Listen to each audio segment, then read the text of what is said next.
High above the glittering plains of Silverstone, where crystal formations caught the light of two blazing suns, stood the mighty capital city of Zon.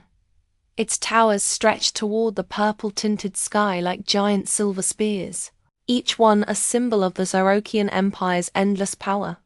The buildings seemed to glow with their own inner light, casting long shadows across the wide streets below.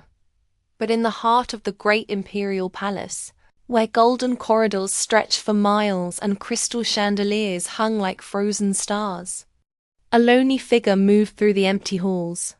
Princess Liara walked slowly, her bare feet making no sound on the polished marble floors. She kept her head down, her shoulders hunched forward as if she were trying to become invisible. Her skin was a deep cobalt blue, marked with delicate silver lines that ran like rivers across her arms and face. These markings were the proud sign of Zarokian royalty, passed down through generations of warrior kings and queens. But on Liara they seemed dim and faded, as if even her royal blood had given up trying to shine dot to the people of Zon. Princess Liara was everything a Zarokian should never be. She was small where they were tall, quiet where they were loud, gentle where they were fierce. In a world that worshipped strength above all else, she was seen as weak. In an empire built on conquest and war, she was viewed as useless. The whispers had followed her since birth. They said she had been born during the eclipse of Xenon, a rare event when both suns disappeared behind the moon at the same time. Old superstitions claimed that children born during such darkness would bring misfortune to their families.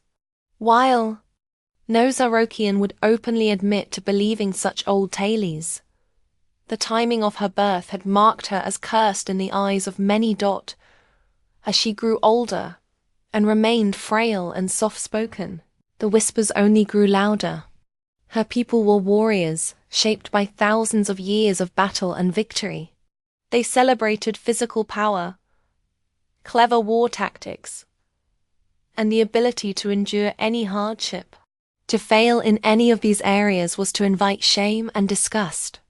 Liara, with her thin limbs and gentle nature, seemed to go against everything the Zarokians held sacred. Her father, King Zorth, never let her forget this painful truth. The Grand Council chamber was a massive circular room with walls that reached up into darkness. At its center stood a round table made from a single piece of black stone, so perfectly polished that it reflected the faces of those who sat around it. High above, crystal formations in the ceiling caught and scattered light, creating patterns that danced across the walls like living things. King Zorth stood at the head of the table, his golden armor gleaming under the mystical light. He was a giant of a man, with broad shoulders and arms thick as tree trunks. His presence filled the room, making everyone else seem small and insignificant. When he moved, it was with the confidence of someone who had never known defeat. When he spoke, his voice echoed off the walls like thunder. The council members sat in high-backed chairs around the table, their own armor catching the light. These were the Empire's greatest generals, advisors, and war leaders. Their faces were hard and scarred from countless battles, their eyes cold and calculating. They had conquered worlds, crushed rebellions, and built an empire that stretched across the stars. Princess Liara entered the chamber quietly, clutching a datapad against her chest like a shield. She moved to her usual spot along the wall, far from the table where the important people sat. Here, she could listen and learn without drawing attention to herself. She had learned long ago that silence was safer than speech, invisibility better than notice. Late again, Princess Liara. King Zorth's voice boomed across the room, cutting through the low murmurs of conversation like a blade through silk. His golden eyes fixed on her with the intensity of a predator studying its prey. There was no anger in his gaze, which somehow made it worse. Instead, there was disappointment, cold and sharp as winter wind. "I apologize, father," Liara replied, her voice barely above a whisper despite the vast space around her. She could feel the weight of every eye in the room upon her, judging her, finding her wanting. "It won't happen again. It never should have happened at all," he snapped, dismissing her with a wave of his massive hand, as if she were nothing more than an annoying insect. The gesture sent a clear message to everyone present. She was beneath notice, unworthy of even basic respect. Council members exchanged knowing looks, their lips curling into cruel smiles. Their disdain for the princess was no secret. To them, she was an embarrassment, a weakness in the royal bloodline that should have been dealt with long ago. Some whispered that she should have been sent away as a child, hidden from sight, where she couldn't shame the family name. As the meeting continued, the discussion turned to more pressing matters. The growing tensions with Earth were becoming impossible to ignore. Humanity, though young compared to the ancient Xerokian Empire, had made remarkable progress in recent years. Their technology was advancing rapidly, their diplomatic skills were improving, and their influence was spreading throughout the galaxy. The Xerokians saw them as potential allies, but only in the way a king might view a useful servant. Humans were beneath their status, useful for their resources and strategic position, but hardly worthy of true respect or partnership. Still, an alliance could be beneficial, especially if it could be arranged on terms that favored the Empire. Liara listened carefully to every word, though she kept her eyes fixed on the floor. Her mind was sharp and quick, able to understand the complex web of politics and strategy that her father's advisors often missed. She could see the potential benefits and dangers of various courses of action, the likely responses of different human leaders, the long-term consequences of the choices being discussed. But she knew better than to speak unless directly asked. Her opinions were not wanted here. "They're requesting an alliance," one of the generals said, his voice thick with skepticism. He was an older man with scars covering half his face, veteran of a dozen wars. "But do they truly offer us anything of real value? What can these humans give us that we cannot simply take?" "Humans are opportunistic," another counselor sneered, his tone dripping with contempt. He was younger than the general, but no less. "Hardened by years of warfare. They'll use us until we're no longer convenient, then they'll turn on us like the treacherous creatures they are. We've seen it before with other species." King Zorth's expression remained unreadable, his face carved from stone. He had heard these arguments before, had considered them carefully. "We don't need their friendship," he said finally, his voice cold as the void between stars. "What we need is their submission. And submission is best achieved when loyalty is properly incentivized." A younger advisor leaned forward eagerly, his eyes bright with an idea. "What if we solidify the alliance with a union? A marriage between our empire and their leadership? It would bind them to us in ways that mere treaties cannot." The room fell silent as if the very air had been sucked out of it. The word union hung in the space like a sword waiting to fall. Slowly, King Zorth's gaze turned toward his daughter, and Liara felt her heart begin to race. "A union," he repeated, his voice low and dangerous. "Yes, it would ensure their loyalty. It would make them part of our family, bound by blood and honor." Liara's heart sank into her stomach like a stone dropped into deep water.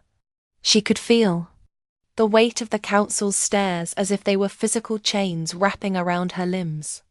She knew what was coming before her father spoke the words, could see the decision forming in his cold golden eyes. "My daughter will go to Earth," King Zorth declared, his voice echoing through the chamber like the tolling of a funeral bell. "A marriage to one of their leaders will bind them to us completely. It's the only purpose she's suited for." The words hit Liara like a physical blow, but she kept her face carefully neutral.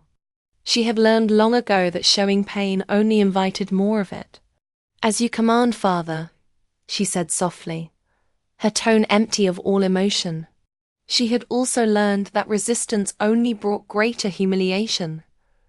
The council murmured their approval, nodding their heads like wise men who had solved a difficult problem. To them, Liara was expendable, a pawn in their grand game of galactic domination. Her departure was not seen as a loss, but as a convenient solution to an embarrassing problem.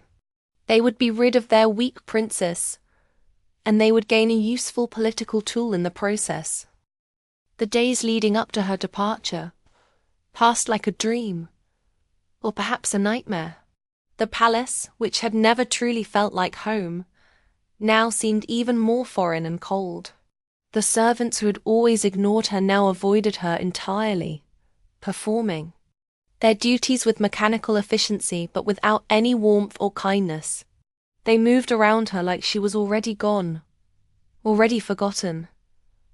Liara wandered the halls in solitude, her footsteps echoing in the vast emptiness. She traced her fingers along the cold, intricate patterns etched into the walls, memorizing every curve and line. These patterns told the story of her people's conquests, their victories over countless worlds and species. But they also told of pride and arrogance, of a people who had forgotten that strength without wisdom was just brutality. She felt a strange mixture of sorrow and relief churning in her chest. Zon had never been her home, not truly. She had always been an outsider. Here, a stranger in her own palace. But still, the thought of leaving it forever stirred a quiet ache in her heart. This was the only world she had ever known, despite its cruelty. On the morning of her departure, the palace was unusually quiet. No fanfare, no ceremony, no crowds gathered to see off their princess. Instead, a stern-faced advisor appeared at her door, his expression showing nothing but cold duty.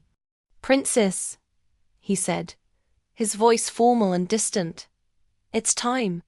He handed her a long, slender package wrapped in silk. "A ceremonial blade," he explained, though his tone suggested it was anything but ceremonious. "Its hilt is adorned with Zerokian symbols. A gift for your human husband." The mockery in his voice was barely concealed. "Try to make yourself useful for once." Liara accepted the blade without a word, her fingers closing around the silk wrapping. The weight of it felt heavier than it should have, as if it carried the weight of her entire world's expectations and disappointments. She followed the advisor through corridors she had walked 1,000 times before, each step taking her further from the only life she had ever known. The palace seemed to watch her go with cold, uncaring eyes. No one came to see her off, not even her father. She was leaving as she had lived, alone and unwanted.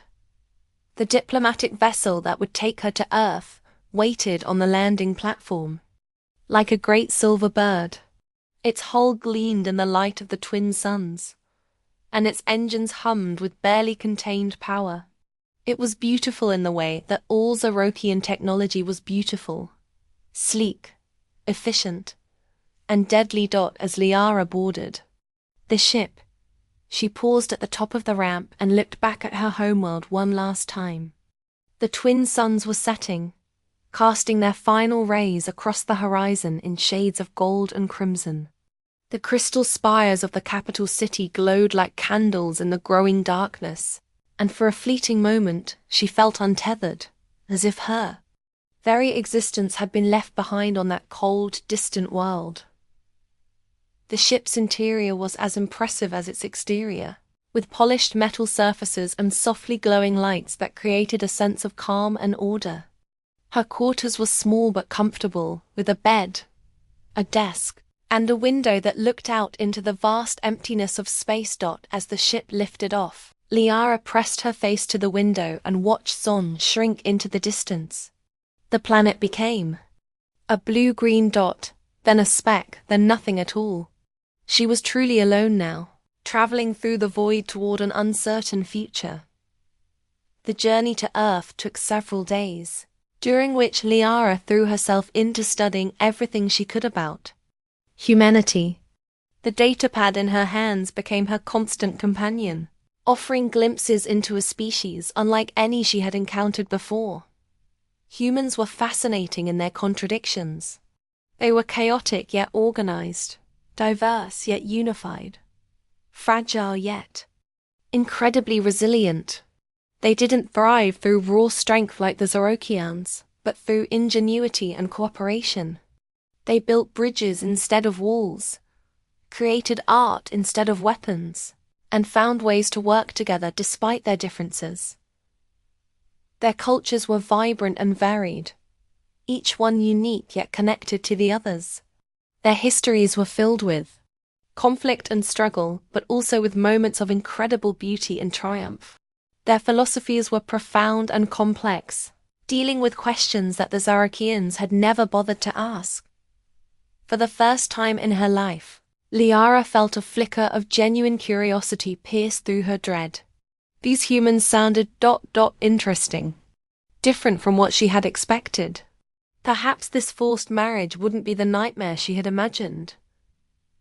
When the ship finally began its descent into Earth's atmosphere, Liara pressed her hands against the window and watched in wonder as the planet unfolded before her. It was unlike anything she had ever seen or imagined. Where Zon was all sharp angles and gleaming metal, Earth was soft curves and natural beauty. The planet spread out below her in a magnificent patchwork of deep blue oceans, emerald green forests, and swirling white clouds that danced across the surface like living things. It was alive in a way that Zon had never been, breathing and growing and changing with each passing moment. She inhaled sharply, captivated by the sheer beauty of it all. The ship descended through layers of clouds, and she could see rivers winding through valleys like silver ribbons, mountains rising toward the sky like ancient guardians, and cities that seemed to bloom from the landscape rather than dominate it. This was home to the humans she had been studying, the people who had built such a remarkable civilization without relying on conquest and domination. For the first time since learning of her fate, Liara felt something other than fear about her future. The landing bay was a marvel of human engineering, all smooth lines and efficient design. As the ship touched down with barely a whisper, Liara could see through the windows that a delegation was waiting for her. At the front of the group stood a tall man in a dark uniform, his posture straight and confident but not aggressive. This had to be Commander Frank Blake, the man who had accepted the marriage proposal, her future husband, the man who would determine whether her new life would be better or worse than the one she was leaving behind. As she stepped off the ship, Liara felt the warm caress of Earth's sun on her skin. It was nothing like the harsh, burning light of Zon's twin suns. This was gentle, welcoming, like a friend's embrace. The air smelled different too, cleaner, softer, with hints of flowers and growing things that she couldn't identify.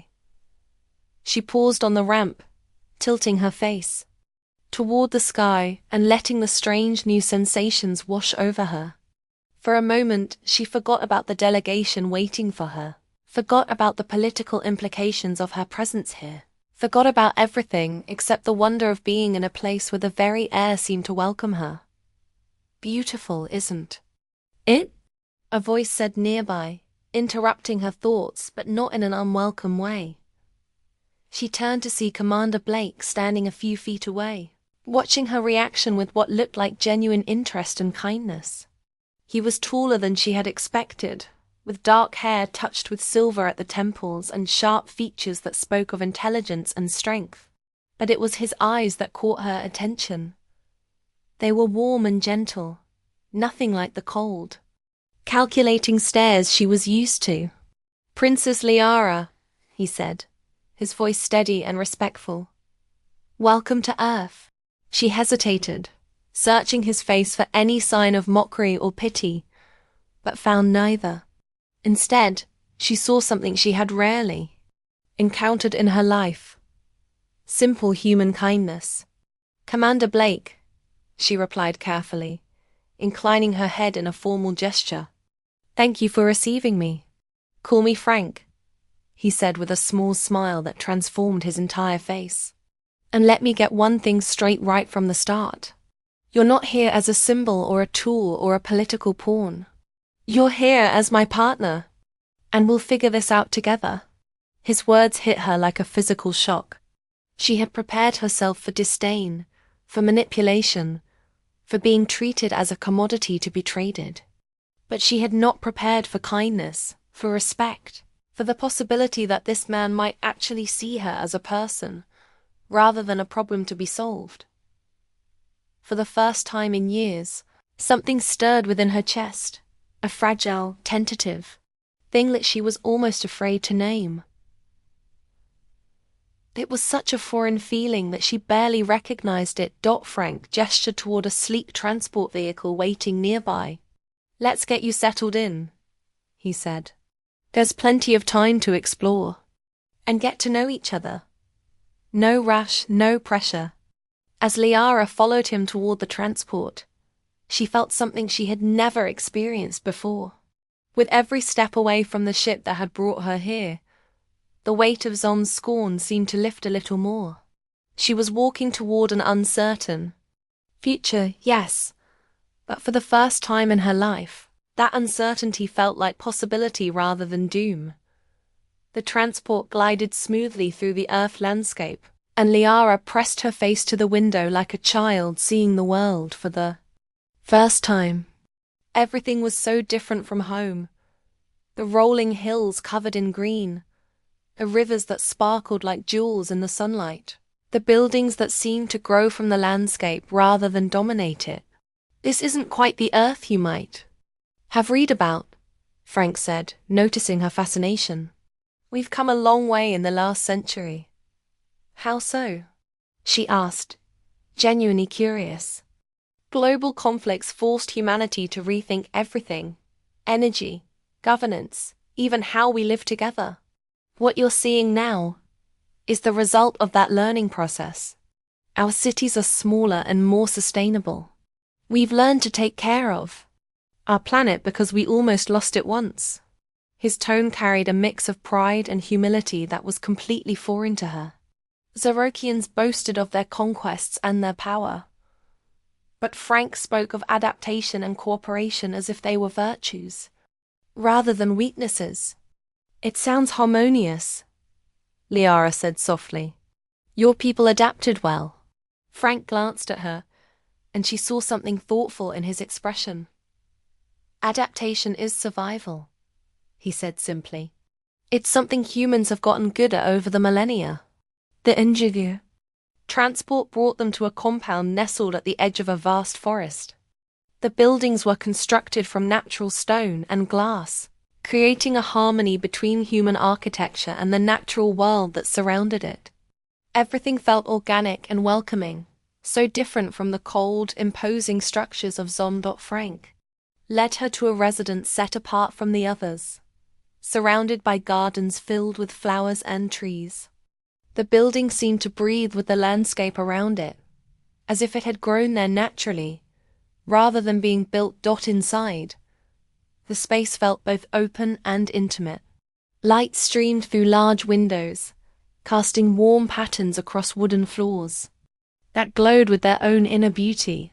It lacked the sterile grandeur of Zon's palaces, but it was undeniably welcoming in a way that no room in her father's palace had ever been. "This will be your space," Frank said, gesturing around the room. "It's not as grand as what you're used to, but I hope you'll find it comfortable." Liara stepped further into the room, her fingers trailing along the edge of a table carved from a single piece of dark wood. It was imperfect, marked with natural grain lines and small variations that spoke of its organic origins. In Xerokian culture, such imperfections would be seen as flaws, but here they seemed to add character and warmth.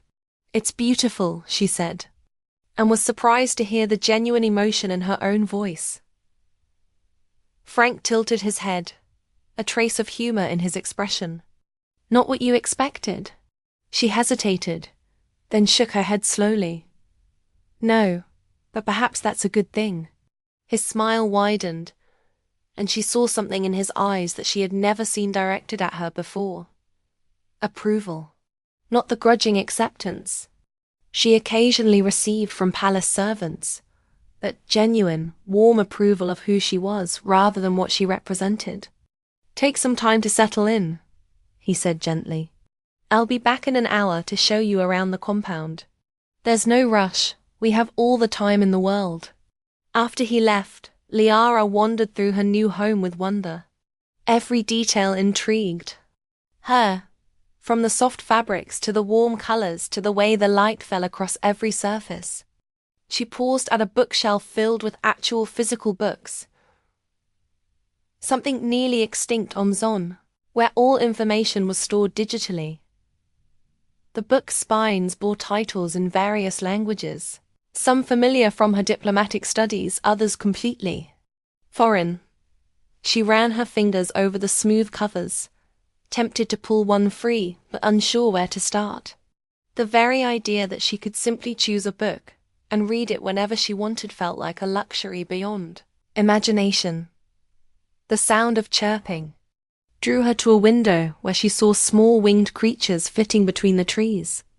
Their feathers were brilliant colors, red and blue and yellow, that seemed to glow in the dappled sunlight. Birds, she remembered from her studies, but seeing them in motion, hearing their joyful songs, felt completely different from reading. Descriptions on a datapad. She pressed her hand to the glass, marveling at their delicate beauty and obvious happiness. On Zon, there were no such creatures. The twin suns made the planet too harsh for such fragile life. But here, beauty existed simply for its own sake, without purpose or function beyond the joy it brought to those who witnessed it. For the first time in her life, Princess Liara began to understand what it might feel like to be truly alive. And, for the first time since learning of her fate, she began to think that perhaps being sent away from Zon was not a punishment after all. Perhaps it was a gift. For the first time she felt a pang of longing not for Zine, but for something she couldn't yet name. Was it freedom, belonging, or perhaps simply the chance to exist without judgment? Frank returned as promised, leading her on a tour of the compound. He introduced her to key personnel, each greeting her with politic curiosity. They didn't sneer or look through her, as the Zarokian had. Instead, their expressions ranged from friendlito, cautiously respectful. It unsettled her. Respect was something she had never known outside of theory. At the training facility, Frank paused by a large open space where humans practiced various forms of combat. Some sparred hand-to-hand, their movements fluid and precise, while others worked with weapons Liara couldn't identify. She watched fascinated as a pair of fighters engaged in a simulated duel, their staffs clashing with rhythmic intensity. Impressive, isn't it? Frank asked. She nodded. They disciplined, but hair technique feels different from what I've seen before. Less brute force, more flow. Frank's eyes gleamed with approval. Good observation. Humans value strategy over sheer strength. It's how we've survived against stronger opponents. Lara's gaze lingered on the fighters. For the first time she felt a spark of curiosity about combat. Unseen, the training halls were places of humiliation for her, arenas where she could never measure up. Here she wondered if it could be different. That evening they dined together in a small sunlit room. The meal was simple. Roasted vegetables, grains, and something called tofu, but its flavor surprised her. She hadn't realized how bland Zervan cuisine was until now. Frank leaned back in his chair, studying her thought thoughtfully. You're quieter than I expected. Lara arched a brow. What did you expect? I didn't know, he admitted, his tone light. Someone more defensive. Maybe you've been through a lot. She set her fork down carefully. Defensiveness requires energy. I don't have. Survival taught me to listen and wait. Smart, he said. But survival isn't enough. You deserve more than just getting by. His words struck her like a blow, not harsh but deeply personal. She held his gaze, searching for insincerity, but found none. "And what do you think I deserve?" she asked quietly, toe-find. "Out what you're capable of," he replied, without hesitation, "and not because someone else tells you, but because you decide for yourself for a moment." She couldn't speak. No one had ever spoken to her like this in Sion. Her worth had always been measured by her failures. Here, Frank seemed to suggest she had a choice. It terrified her almost as much as it intrigued her. As the evening waned, Liara returned to her quarters. She stood by the window, staring out at the darkening forest, the sky painted with streaks of crimson and indigo. For the first time in years, she didn't feel small. The world beyond the glass seemed vast, not in a way fate overwhelmed her, but in a way that promised possibilities. Lara wasn't sure what their future held, but for the first time she allowed herself to hope. The morning sun broke over the horizon, casting a warm glow across the forest line. Training grounds, the compound usually quiet at this hour, hummed with faint energy. Birds flitted between treetops, their melodies filling the air with a sense of calm. Lara had never experienced feedback on scene. This was Earth's rhythm, natural, unforced, and alive. It both soothed and unnerved her. Liara stood near the edge of the training grounds, her cobalt blue skin shimmering faintly under the sunlight. She tightened the straps on her training uniform, a simple but functional outfit designed for movement. The fabric felt strange against her skin, a reminder of how different everything was here. She glanced toward Frank, who was adjusting a pair of training staffs near the arena's center. His easy confidence contrasted with her tension, but there was no hint of impatience in his demeanor. "You're early again," Frank called, his tone light, proving as he straightened discipline starts. With showing up, Lara replied, echoing his words from the previous day. She stepped closer, her hands clasped in front of her. Unsure how to begin, Frank offered Heron of the staffs. She took it, testing its weight. It was lighter than she expected, yet balanced. The alloy hummed faintly under her touch, a reminder of Earth's technological ingenuity. "First lesson," Frank said, stepping back to demonstrate, "combat isn't about brute force, it's about control and adaptability. You don't overpower your opponent, you outthink them." He spun his staff in a wide arc, its tip cutting cleanly through the air.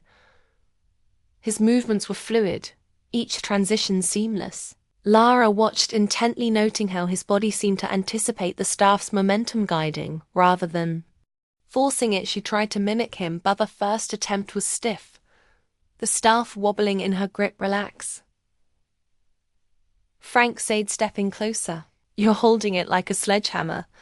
Let the staff move with you, not against you." She adjusted her gripper movement slightly smoother this time. Frank circled her, offering corrections in his calm, measured tone. "Good. Now no shift your weight. Your feet should feel like they're ready to move, not planted." The rhythm of the training began to settle over her. Each motion, though awkward at first, became more natural as she repeated it. Sweat bead on her brow, but she refused to stop, her determination overriding her fatigue. By the third day, Liara's progress was undeniable. Her strikes, though still imperfect, carried precision. Her movements flowed with greater confidence. Frank introduced defensive techniques, showing her how to deflect attacks and counter with minimal effort. "Your instincts are good," he said during one session, after she successfully blocked a feint, "but you're still thinking too much. Trust your body, let it respond." Liara frowned, her grip tightening on the staff and scene.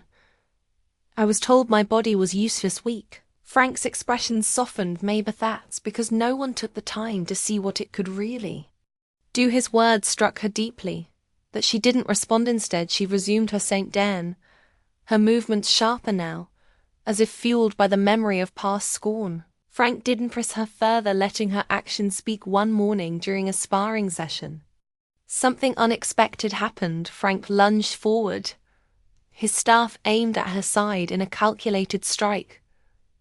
Lara stepped back, her staff rising instinctively to block. Their weapons collided with a sharp crack, but as they did, a faint shimmer of light erupted. Where they met, Frank staggered back, high eyes widening. "What was that?" he asked, his voice a mix of surprise and curiosity. Lara stared at her hands, her chest rising and falling as she caught her breath. I don't know, she admitted, her palms tingled a warmth spreading through them that felt both alien and familiar. Frank lowered his staff, studying her intently. Try it again. Focus. She nodded, though uncertainty gnawed at her, closing her eyes. She concentrated on the feeling from moments before. Slowly the warmth returned, pulsing faintly through her hands and into the staff. When she opened her eyes, the weapon glowed with a soft silvery light. Frank stepped closer, his tone careful. I've never seen anything like that. It's not just physical strength. This is something else. Liara released the energized staff, returning to its inert state. Her breathing slowed, but her thoughts raced. It felt natural. She said quietly, but I don't understand it. Frank folded his arms, a thoughtful expression crossing his face. Maybe you don't have to. Not yet, for now. Let's see what you can do with it. The discovery of her energy manipulation added a new dimension to her training. Frank encouraged her to experiment, setting up exercises that challenged her to channel power in controlled bursts. It wasn't easy. The energy was unpredictable, surging and fading without warning. But Liara persisted, her focus sharpening with each session. One afternoon, as she practiced forming a concentrated sphere of energy, Frank watched from a distance, arms crossed. Do you know what this means? Asked, his tone serious. Liara paused, the sphere flickering out of existence. What do you mean, this ability? It's not just rare. It's something that could redefine how your people see you, maybe even how they see themselves. His words hung in the air, heavy with implication. Liara looked away, her grip tightening on the staff. They won't care. I've been an outcast my entire life. One skill, one change. That Frank stepped closer, his voice firm. But kind, you're underestimating yourself. This isn't just a skill, it's a statement, a challenge to everything they believe about strength. She met his gaze, her expression conflicted. And what if they reject me again? Then it's their loss. Frank said simply, but I don't think they will. You're stronger than you know, Lara. As the weeks passed, Liara's abilities grew. She learned to summon the energy with greater precision, using it to enhance her strikes or create barriers against incoming attacks. Her confidence blossomed, though she remained cautious, wary of what these powers might mean for her future. One evening, as the sun dipped below the horizon, casting the training grounds in hues of gold and violet, Liara stood in the center of the arena. Her staff glowed faintly in her hands, the energy radiating outward like a tangible aura. Frank watched from the sidelines, his expression unreadable. You've come a long way, he said after a moment. But this is just the beginning. Lara nodded, her gaze steady. For the first time she felt a glimmer of pride, not in what others saw, but in what she had discovered within herself. The journey ahead remained uncertain, but for the first time she felt ready to face it. The air in the command center felt heavy, weighed down by tension and anticipation. Bright monitors displayed streams of data, holographic maps hovered in midair, and voices buzzed and clipped urgent tones. Liara stood near the room's center, her cobalt blue skin illuminated by the glow of the central console. Her hands rested lightly on the edge of the table, but her body radiated tension. Something was coming. She could feel it. Frank entered the room, his steps purposeful but calm, carried a small datapad in one hand, his expression a mixture of focus and worry. When he reached her side, he placed the device on the table, activating a projection. The image showed a fragmented communication, a distress signal laced with static, like a frowned. What am I looking at? Frank adjusted the projection, clearing some of the interference. A figure in Zervan armor flickered into view, their voice distorted, brutal, mistakenly urgent. This is Commander Varric, loyal servant of King Zorth. All forces are under attack. Rebel factions allied with an unknown species. We require immediate assistance. The Empire. The signal cut off abruptly, leaving the room in a tense silence. Liara straightened. Rebels? She asked, her voice sharp. Who are they? Frank crossed his arms, his hazel eyes scanning her face. We've known about unrest within the Zorokian Empire for some time. Factions unhappy with your father's leadership. That this an alliance with another species changes things. It suggests a rebellion has grown far more organized and dangerous. Lyra's mind raced. She had always been aware of her father's unyielding rule and the dissent it fostered, but she had assumed it was contained. This revelation turned her assumptions on their head. "They're calling for help," she said, her tone cautious. "Why Zerokian don't ask for aid?" Frank leaned closer, lowering his voice. "Because they're losing. Whoever these rebels are working with, their technology and tactics are superior. Your father must be desperate if he's letting his commander send distress signals." Lara hesitated, her stomach twisting. Desperation wasn't something she associated with King Zorf. His pride had always been unassailable, his arrogance towering. The idea of him asking for help felt almost surreal. And yet here it was. "What do you think?" Frank asked, studying her reaction. She met his gaze. "If they're calling for help, things are worse than we realized." Later that evening, Liara sat in her quarters, the weight of the situation pressing on her. Her room, once a sanctuary, now felt like a cage. She stared out the window at the forest beyond her, thoughts churning. The Zerokian Empire, for all its flaws, was her home. Her father might have dismissed her, but it was his throne at risk. And yet the idea of returning to Zon filled her with dread. A knock on the door pulled her from her thoughts. Frank entered, carrying 2 steaming cups. He handed one to her, then took a seat across the room. "You don't have to decide tonight," he said, his voice gentle but firm. "But we need to talk about your role in this." Liara cradled the cup in her hands, the warmth grounding her. "My role," she echoed bitterly. "What role do I have? The outcast princess they sent away to be someone else's problem." Frank shook his head. "That's not who you are anymore. Trained, grown, discovered a power they can't ignore. If anyone has the right to step in, it's you." She stared at him, torn between doubt and the flicker of hope he always seemed to ignite in her. "And if they reject me again, then it's their loss," he said simply. "But this isn't just about them. It's about what you want." The question hung between them, unspoken but clear. What did she want the next day? The compound was alive with activity. Preparations for a potential mission to Xene were underway, though nothing had been decided. Lara walked through the corridors, her mind buzzing with uncertainty. She passed a group of engineers modifying a transport ship tier, movements precise and practiced. A familiar voice called out to her, "Princess." Lara turned to see Dr. Alina Vigor, the compound's lead scientist, approaching. The old woman carried a small device in one hand, her sharp eyes gleaming with curiosity. "I thought you might want to see this," Alina said, handing her the device. "We've been analyzing the energy signatures from your training sessions. Fascinating stuff. It's unlike anything we've seen, both biological and quantum in nature." Liara studied the device, its screen displaying a complex array of data. "What does it mean?" "It means," Alina said with a smile, "that you're capable of things far beyond what we understand. And I suspect your people don't fully understand it either." The implication was clear. Lara's powers weren't just a personal discovery, they could be a game share for the Zervan Empire. She handed the device back, her resolve hardening. By nightfall, Liara found Frank in the command center. He stood by the main console reviewing holographic maps of Xi'an's territories. She approached quietly, but he sensed her presence and turned. "I'm going," she said before he could speak. Her voice was steady, her expression resolute. "I won't let them fall because of pride or fear." Frank nodded, his approval evident. "Then we leave it." The journey to Zon was tense but uneventful. Liara spent most of the time in quiet reflection, mentally preparing herself for what awaited.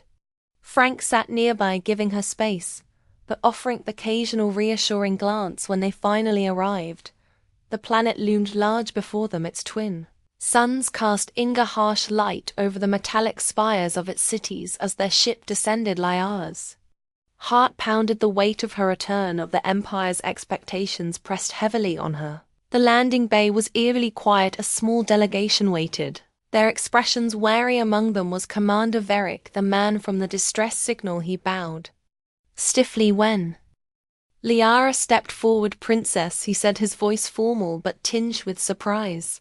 "We weren't expecting you." Liara straightened, her tone firm. Your signal reached us. I came to help. Varric hesitated, his gaze flickering to Frank. We didn't expect outsiders.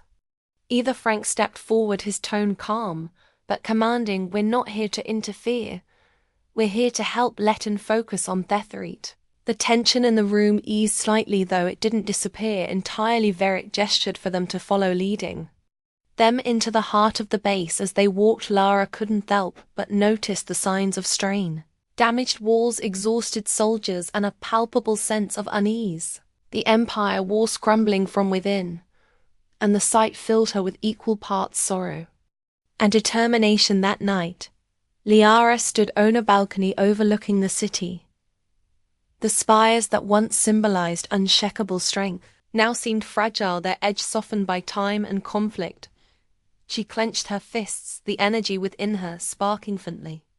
This was her home, for better or worse, and she would fight for it, not for her father, not for the council, but for the people who still believed in something greater.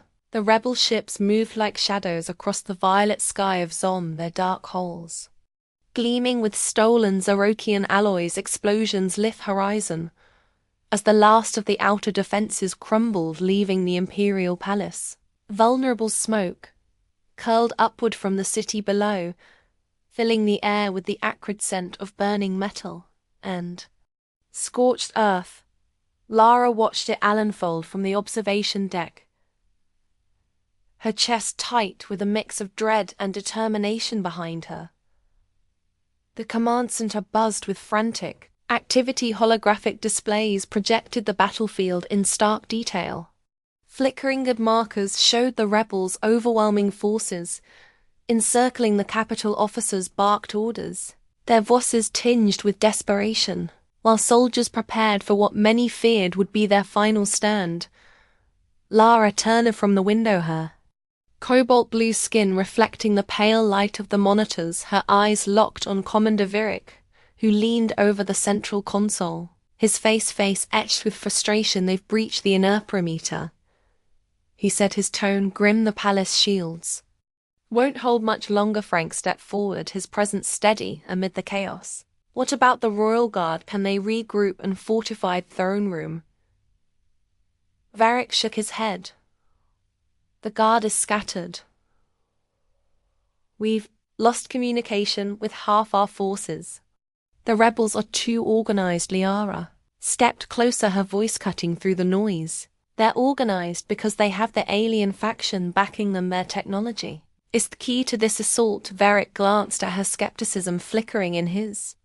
Ison, what would you suggest? Princess, we outnumbered and outgunned. Her gaze didn't waver. We target their command ship. Without their central coordination, the rebellion collapses. The room fell silent. Officer succinct uneasy glances, and even Frank hesitated. Finally, Varric spoke, his voice last with doubt. That's a suicide mission. Their defense here not invincible. Lara interrupted, her tone firm. They rely on their alien tech to maintain control. If we disrupt their systems, we create chaos. It's our only chance. Frank studied her for a moment, then nodded. Check. Right, a coordinated strike could turn the tide. Varric frowned, but didn't argue further. Then who's leading the suicide mission? Liara squared her shoulders, her voice steady. I am the hangar. Was a flurry of movement as the strike team prepared for departure. Soldiers loaded weapons and checked gear, their faces set with grim determination. Liara stood adjusting the straps of her combat armor. The material clung to her form lighter than the ceremonial garments of her past, but far more practical. Frank approached, holding a sleek energy blade. He extended it toward her with a small smile. For luck, he said. She took it, her fingers curling around the hilt. I'll make it count. Out there eyes met, a silent understanding passing between them. No words could capture the enormity of what lay ahead, but they didn't need words. Together they boarded the stealth shuttle, the hum of its engines filling the air as it lifted off the city below. Then was a battlefield. Fires burned unchecked, casting long shadows over the once pristine spires. Liara clenched her fists. The shuttle ascended, her resolve hardening. This was her home, and she would fight for it, not for her father, but for the people who had been caught in the crossfire of his reign. The rebel command ship loomed ahead, its dark silhouette, bristling with weaponry. Pulses of blue light rippled across its surface, a testament to the alien technology powering its systems. Lara's stomach churned as the shuttle neared the docking bay. The enormity of the mission pressed down on her, but she pushed the fear aside. There was no room for doubt. Frank's voice broke the silence. "We breach here," he said, pointing to a holographic map of the ship. "Team Alpha will disable the communications area. Team Beta will create a diversion." "Liara, you're heading for the command center." She nodded, her grip tightening on the energy blade. "Understood." The shuttle docked with a jarring thud, and the team moved quickly, slipping through the corridors with practiced precision. The air inside their ship was cold and sterile, the metallic walls reflecting the dim emergency lighting. Lara's heart pounded as the first wave of rebel soldiers appeared. Their smashed armor and alien weapons marked them as deserters who had embraced the rebellions, cause the battle was immediate and brutal. Liara moved with purpose, her energy flaring to life as she deflected incoming fire. Her staff glowed with a silvery light, the energy within her pulsing in rhythm with her strikes. The rebels faltered, their confidence shaken by the force they had underestimated. "Go!" she shouted, covering Team Alpha as they pushed toward their communications array. The sound of weapons fire echoed in her ears, but she stayed focused, her every movement calculated. Reaching the command center felt like stepping into another world. The room was vast, its walls lined with glowing panels that pulsed with alien energy. At its center stood the rebel general, his blackened armor gleaming under the harsh light. Beside him loomed an alien figure, its elongated limbs and shimmering skin a stark contrast to their Zerokian form. "So the princess returns," the general sneered, his voice dripping with disdain. "Did you come to beg for forgiveness?" Liara didn't flinch. "No. I came to end this." The alien tilted its head, its voice a melodic hum. "Your rune expected a deviation." Lara tightened her grip on her staff. "And you made a mistake." The battle began with ferocious intensity. The general attacked with calculated precision, his strikes powerful and relentless. Liara met him blow for blow, her movements honed by weeks of training and a lifetime of resilience. Her energy pulsed around her, deflecting his attacks and forcing him back. The alien joined the fray, its attacks unlike anything she had faced. Pulses of light and sound disrupted her rhythm, forcing her to adapt. She drew on everything she had learned, weaving between their strikes with a fluidity that surprised even herself. When an opening appeared, she seized it. A concentrated burst of energy sent the alien sprawling, its eerie hum turning into a piercing wail. The general hesitated, his confidence shattered. Lara didn't give him a chance to recover. With a decisive strike, she disarmed him. Her blade pressed against his throat. "This isn't over."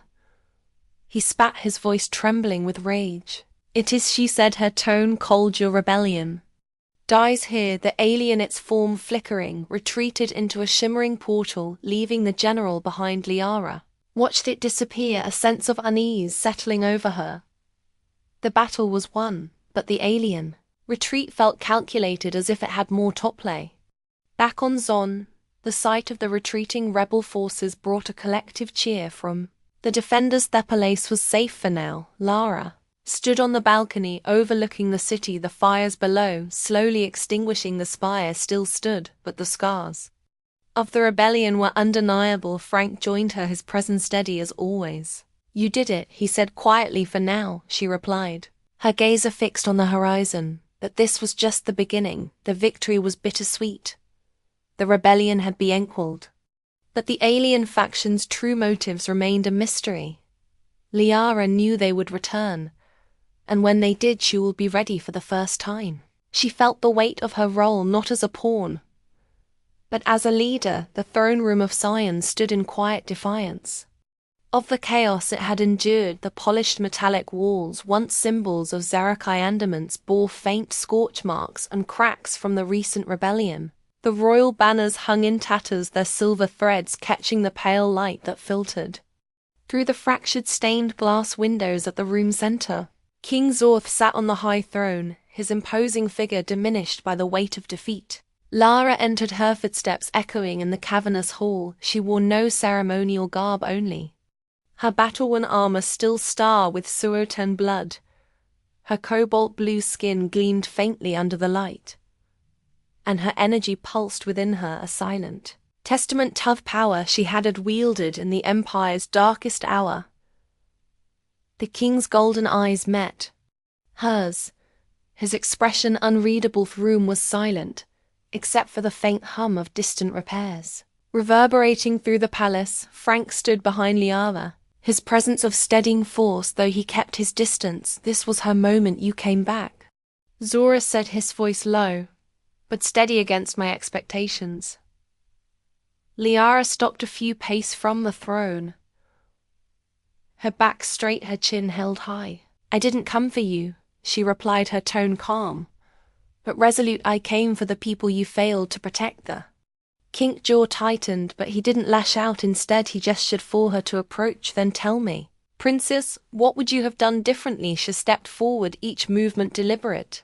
I would have listened to their grievances, their struggles, their needs. You ruled with strength but no understanding, and it nearly destroyed you. As a flicker of something, regret perhaps, crossed Zorat's face, but advantage quickly. And yet here we stand. The rebellion crushed the Empire intact. Forno, Liara said, her voice firm, but the alien threat hasn't disappeared. They used our weakness against us, and they'll return when we're vulnerable again. Zorth leaned back in his throne, his gaze heavy. You speak as if you understand them. You understand enough, she said. They're opportunistic, strategic. They don't care about our conflicts. They care about domination.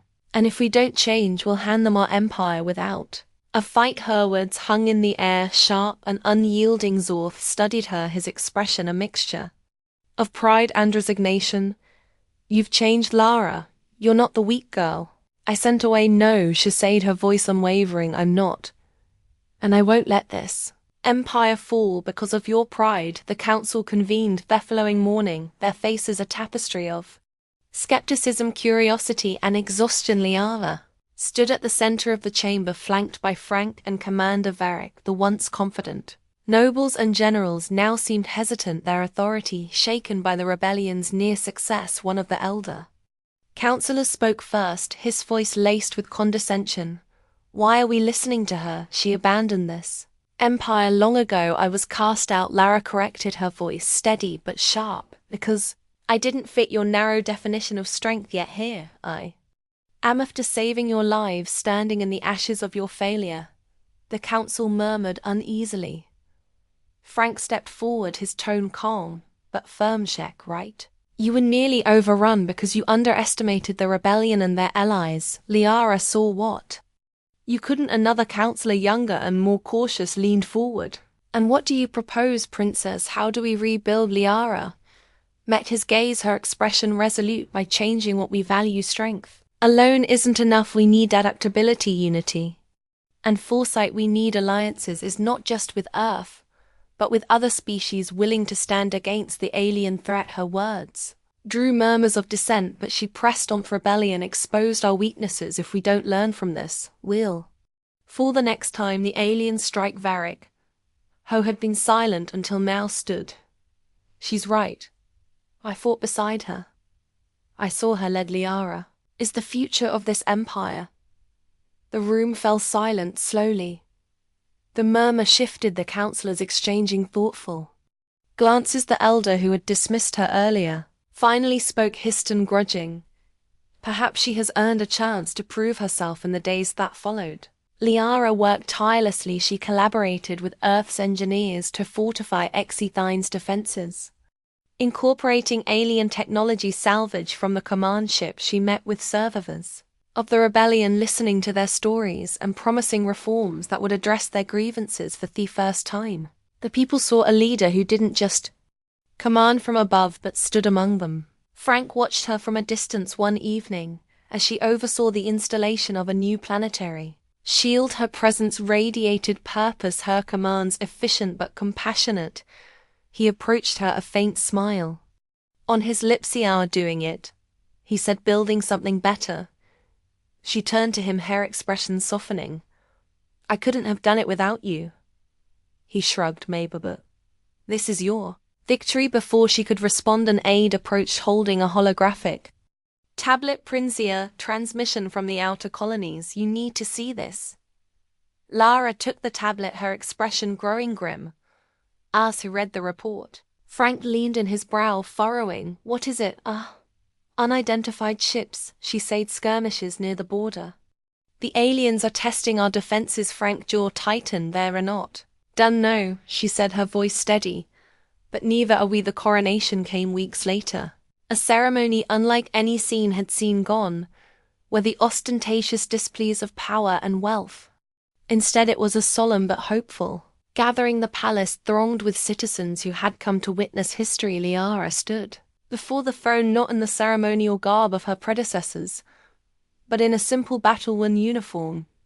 It was a statement. This was a new era, and she would lead by example. Zorth approached, holding the royal sigil. For a moment he hesitated, his golden eyes meeting hers. You've earned this, he said quietly, placing the sigil in her hands. Don't let them forget what it cost. I won't, she replied, her voice firm, as she turned to face the crowd. The hall erupted in cheers for the first time in her life. Liara felt not scorn or pity, but respect. She raised the sigil high, her heart swelling with a mix of pride and determination. The road ahead was uncertain, fraught with challenges. The alien threat loomed, and the scars of rebellion would take years to heal. But for the first time, Zon had hope, not in its weapons or its walls, but in a leader who embodied both strength and compassion. Lara smiled, a quiet butanshakal resolve in her eyes. This was her empire now, and she would fight for it with everything she had.